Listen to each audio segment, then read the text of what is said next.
All right, so part of the question was you asked for a customer scenario where we believe we are exhibiting total accountability, right?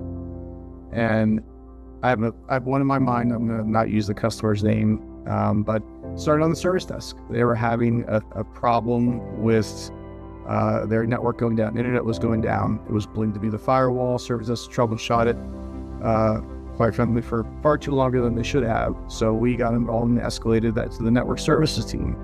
Now, the customer had been experiencing outage network disruptions, not every day, but intermittently over the week. And it was getting to the point of causing a lot of frustration for the customer.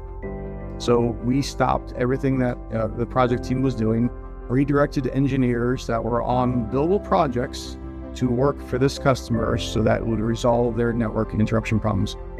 We, at our own expense, installed our own hardware, loaner hardware, free of charge, put in all types of labor hours, after hours to work to resolve and re-architect the entire network to restore stability. I say we go the extra mile because then we scoped a whole new network solution to them, presented it to them, and included the labor at no cost. We had the service desk team, we had the professional services team, we had the AMs, the CSMs, solution architects, all working together. We're accountable to the customer to resolve this problem. Some other people will say, well, just reboot it, replace the firewall.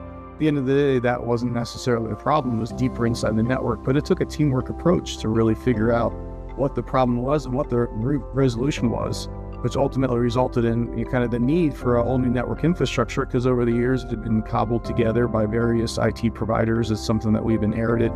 Taking a step back and saying, here's the right way to design your network for performance, uptime, and resiliency was the right approach. Customer really didn't see the efforts that we went through behind the scenes. They felt it afterwards, right?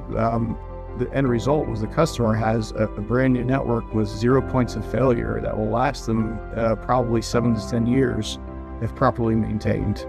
We gained their trust even further in a moment where we actually probably would have fallen down. We've totally turned around that customer relationship and restored faith in what Omega does for them.